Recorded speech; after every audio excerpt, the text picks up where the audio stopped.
एहतेशाम हुसैन का अभिवादन स्वीकार करें।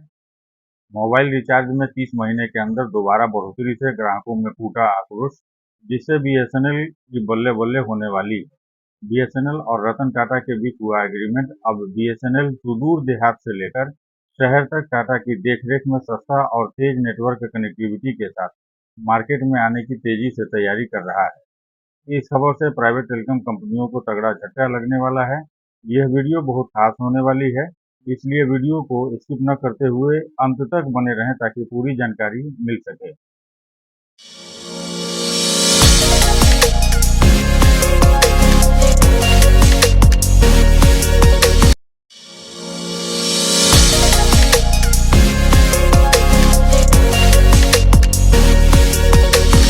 दोस्तों, मोबाइल यूजर्स के लिए बुरी खबर। जियो और दूसरे कंपनियों का रिचार्ज प्लान हुआ महंगा और फ्री डेटा प्लान भी खत्म कर दिया गया है। अर्थात ये कंपनियां प्रत्येक ग्राहक से एक निश्चित धनराशि कमाती हैं, जिसमें जियो अपने ग्राहक से प्रत्येक माह 181.7 रुपये कमाती है, तो वहीं एयरटेल अपने ग्राहक से 203 रुपये प्रति माह कमाती है। इसी को एआरपीयू कहा जाता है। भारती मित्तल ने कहा कि भारत का एआरपीयू कम से कम 300 रुपये होगा, तभी हम अपनी सेवाएं बेहतर दे सकेंगे। और इनका तर्क है कि अफ्रीका देश का एआरपीयू भारत से ज्यादा है, और ये सही भी है। समझने वाली बात यह है कि एयरटेल अभी ग्राहकों से 203 रुपये ले रहा है, और मित्तल साहब का कहना है कि ये एआरपीयू कम से कम 300 रुपये होना चाहिए, तभी कंपनियों का घाटा कम हो सकेगा और कंपनियां बेहतर सेवा दे सकेंगी। अभी जो 20% के आसपास सभी टेलीकॉम कंपनियों के द्वारा अपने दामों में बढ़ोतरी की जा रही है, तो हमें ये समझना होगा कि दाम बढ़ने के बाद 2025 और 26 में जियो का एआरपीयू 212 रुपये होगा और एयरटेल का एआरपीयू 257 रुपये होगा।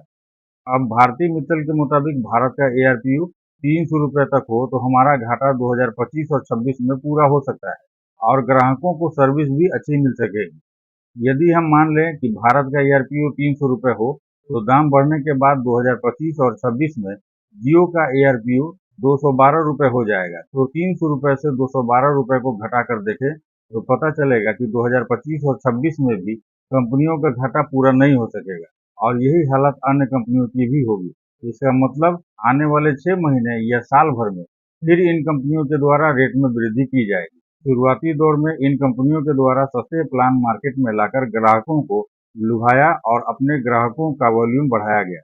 अब जबकि ग्राहकों को इसकी लत लग चुकी है, तो रेट बढ़ाने पर भी ग्राहक की मजबूरी होगी कि वो अपना रिचार्ज महंगे दाम में भी कराते रहें, क्योंकि अब उनका काम बिना मोबाइल के नहीं हो सकता। शुरू में जियो सिनेमा और लाखों गाने लोड किए गए ताकि ग्राहक बात करने के साथ साथ डेटा का यूज सिनेमा और गानों के लिए कर सके, और यह लत अब ग्राहकों की मजबूरी हो चुकी है।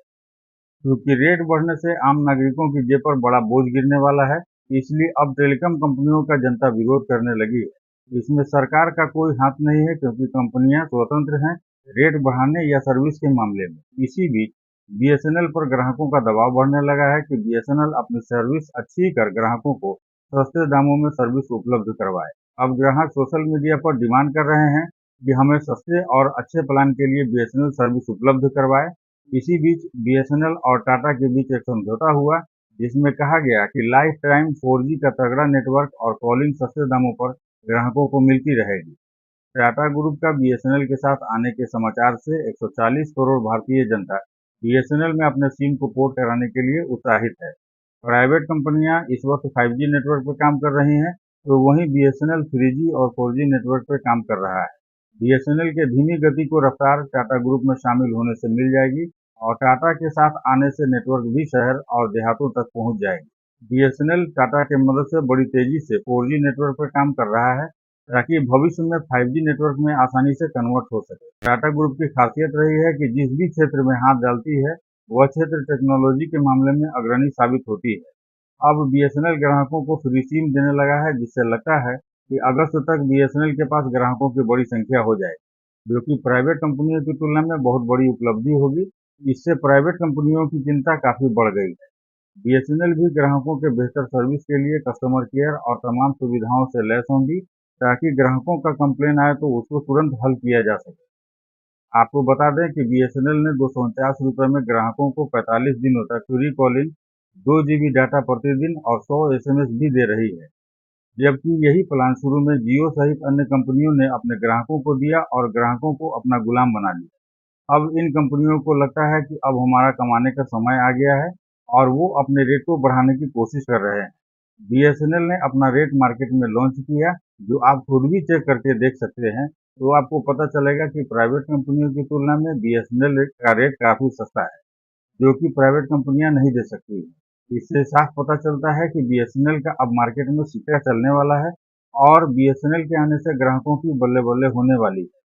अब अगर ग्राहक ने प्राइवेट टेलीकॉम कंपनियों को छोड़कर भारत सरकार के बीएसएनएल को चुनती है, तो इसमें कोई बुराई नहीं है, बल्कि अच्छी बात है। उन्हें बार-बार कोप भाजन का शिकार नहीं बनना पड़ेगा और अस्थायी रूप से सस्ते और तेज नेटवर्क के साथ सेवाएं मिल सकेंगी। मैं भी इसका समर्थन करता हूँ। इस वीडियो में इतना ही। हमारी वीडियो आपको कैसी लगी कमेंट सेक्शन में ज़रूर लिखें, ताकि हमें आपका सुझाव मिलता रहे। हमारा वीडियो आपको पसंद आया तो हमारे चैनल को लाइक, सब्सक्राइब कर बेल आइकन को प्रेस कर दें, ताकि हमारे आने वाली वीडियो का नोटिफिकेशन आपको मिलता रहे। और वीडियो को शेयर कर दें ताकि दूसरों को भी ये जानकारी मिल सके।